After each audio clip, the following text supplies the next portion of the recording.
বিশ্বনবীর মোবারক হাত, পবিত্র হাত আমার মাথার চুলের যেই জায়গায় লেগেছে, আমি চাই ওই চুলগুলা নিয়ে আমি আমার কবরের ভিতরে যাব। সাইয়েদনা আবু মাহজুরা রাদিয়াল্লাহু তাআলা আনহু ইন্তেকালের আগের পর্যন্ত মাথার সামনের চুলগুলা কাটে নাই।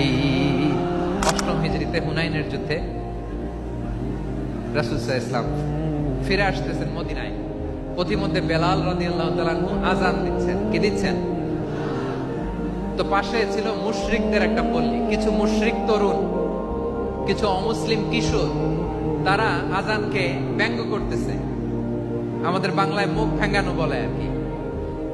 বেলাল রাদিয়াল্লাহু তাআলা আনহু আজান দিচ্ছেন, ওই বাচ্চাগুলো মুশরিক, তো ওরা আজানকে ব্যঙ্গ করতেছে, বিকৃতি করে ওরাও আজান দিচ্ছে। উদ্দেশ্য হচ্ছে আজানকে নিয়ে ঠাট্টা করা। উদ্দেশ্য কি? ঠাট্টা করা। ব্যাপারটা মনে কষ্ট পাওয়ার মতো ব্যাপার না?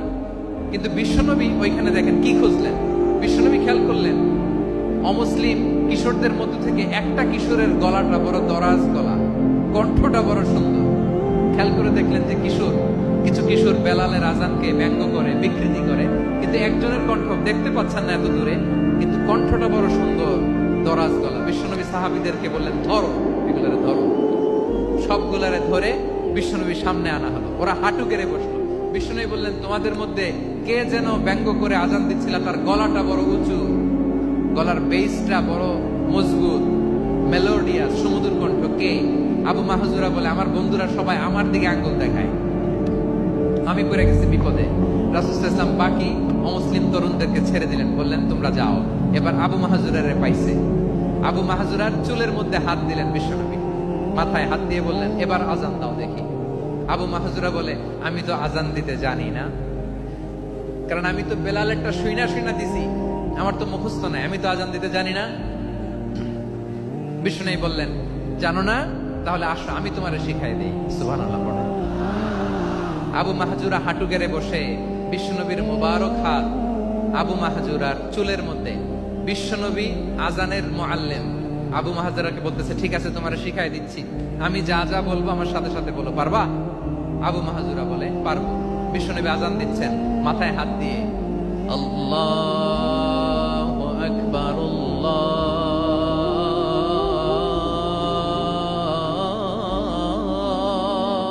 আকবার। আবু মাহজুরা এই বাক্যটা পড়লেন। বিশ্বনবী দ্বিতীয় বাক্য পড়তে আরম্ভ করলেন, আল্লাহু আকবার,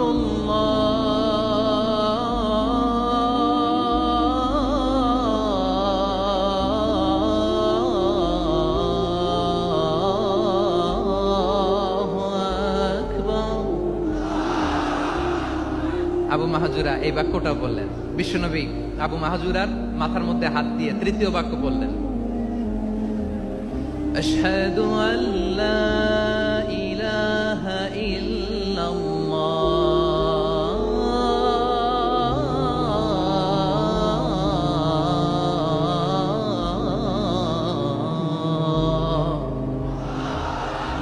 আবু মাহজুরা তৃতীয় বাক্য বললেন। বিশ্বনবী একটা বাক্য পরে আবু মাহজুরা পরে, বিশ্বনবী পরে আবু মাহজুরা পরে। আবু মাহজুরা কিন্তু অমুসলিম, মুশরিক। আবু মাহজুরা বলে, এক একটা বাক্য পড়ি আমার কলিজাটা গলে ঠান্ডা হয়ে যায়। এতদিন মোহাম্মদকে গালি দিতাম, এখন মোহাম্মদ আমার মাথায় যখন হাত রাখছে আমার সারা শরীর ঠান্ডা হয়ে গেছে। বিশ্বনবী আজান শিখাচ্ছেন, একটা একটা বাক্য পড়ে আবু মাহজুরাও পড়ে, বিশ্বনবী পড়ে, আবু মাহজুরাও পড়ে। পুরো বাক্যগুলো যখন শেষ, আজান শেষ, আবু মাহজুরাও যখন পুরো আজান বললেন, আবু মাহজুরা বললেন, এতদিন মোহাম্মদের চেহারা দেখলে আমার ঘৃণা লাগতো, আজ থেকে মোহাম্মদের চেহারার চেয়ে প্রিয় চেহারা আমার কাছে নাই। আবু মাহজুরা বললেন, ও মুহাম্মদ, আজানের বাক্য তো আপনি আমারে শেখালেন, এখানেই শেষ করবেন না, আপনি আমারে পড়ায় দেন, লা ইলাহা ইল্লাল্লাহ মুহাম্মাদুর রাসূলুল্লাহ সাল্লাল্লাহু আলাইহি ওয়াসাল্লাম। বিশ্বনবীর সাথে দাঁড়িয়ে উনি শাহাদা পড়ে মুসলমান হয়ে গেলেন। এবার আবু মাহজুরা বলে, ইয়া রাসূলুল্লাহ, ইয়া হাবিবাল্লাহ, আমি মুমিন হয়েছি, মুসলমান হয়েছি, আপনার কাছ থেকে আজান শিখার সৌভাগ্য আমি লাভ করেছি নবী। আমার কণ্ঠের বড় তারিফ করেছেন, আপনি আমার আজানকে আপনি পছন্দ করেছেন। একটা জিনিস আপনার কাছে চাই, আপনি আমাকে মক্কার মসজিদুল হারামের মুয়াজ্জিন হিসেবে অ্যাপয়েন্ট করে দেন। বিষ্ণু ইসা ইসলাম বললেন, যাও আবু মাহজুরা, আমি তোমাকে পৃথিবীর শ্রেষ্ঠতম মসজিদ মক্কার মসজিদুল হারামের মুয়াজ্জিন হিসেবে অ্যাপয়েন্ট করে দিল। দেখছেন কিভাবে ট্যালেন্ট হান্টিং করতে হয়, কিভাবে হিউম্যান রিসোর্স মানব সম্পদকে ব্যবহার করতে হয়। আসছিল আজানকে ভেঙাইতে, আসছিল কেন?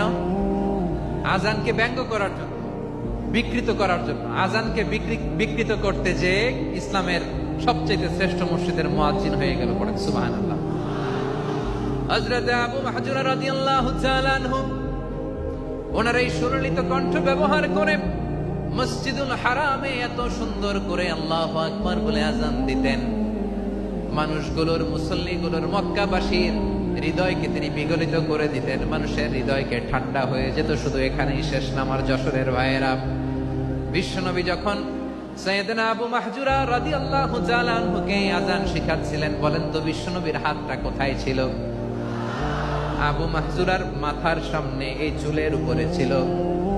আবু মাহজুরা ওই স্মৃতিটাকে ধারণ করবার জন্য, ওই স্মৃতিকে বহন করার জন্য বিশ্বনবীর মোবারক হাত আবু মাহজুরার কপালের চুলের যেই জায়গায় লেগেছে, মৃত্যুর আগের দিন পর্যন্ত আবু মাহজুরা মাথার ওই চুলে কোনোদিন ছুরি আর কামার লাগায় নাই,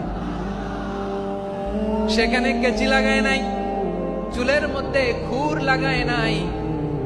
আবু মাহজুরা ডান দিকের চুল কাটতো, বাম দিকের চুল কাটতো, পেছনের চুল কাটতো, সামনের চুল কাটতো না। আবু মাহজুরা রাদিয়াল্লাহু তাআলা আনহুর সামনের চুলগুলো বড় হতে হতে যখন এত বড় হয়ে যায়, তিনি চুলগুলো পেঁচিয়ে মাথার মধ্যে রাখতেন। তারপরে তিনি পাগড়ি পরতেন। সবাই জিজ্ঞেস করতো, আবু মাহজুরা এটা আবার কেমন স্টাইল? দেখতে তোমার কি বিদঘুটে লাগে? কেমন অড লাগে? কেমন খারাপ দেখা যায়? মক্কায় এমন কোন মানুষ তো দেখি নাই, ডানে চুল কাটে, বায়ে চুল কাটে, পেছনে চুল কাটে, সামনে কাটে না। ওরে আবু মাহজুরা, কেমন দেখা যায় তোমারে? তুমি সামনের চুল কাটো না কেন? আবু মাহজুরা বলে, আমি হাঁটু গেড়ে পেয়ারা নবীর সামনে বসেছিলাম, আমার এই মাথার চুলের মধ্যে মুবারক হাত লাগিয়ে বিশ্বনবী নিজে আমাকে আজানের প্রতিটা বাক্য শিক্ষা দিয়েছেন। বিশ্বনবীর মুবারক হাত, পবিত্র হাত আমার মাথার চুলের যেই জায়গায় লেগেছে, আমি চাই ওই চুলগুলা নিয়ে আমি আমার কবরের ভিতরে যাব। সাইয়েদনা আবু মাহজুরা রাদিয়াল্লাহু তাআলা আনহু ইন্তেকালের আগের পর্যন্ত মাথার সামনের চুলগুলা কাটে নাই। মাথার সামনের চুল তিনি কাটেন নাই। সুবহানাল্লাহি বিহামদি। কেমন ভালোবাসতেন বিশ্বনবী সাহাবীদেরকে, সাহাবারা কেমন ভালোবাসতেন বিশ্বনবী।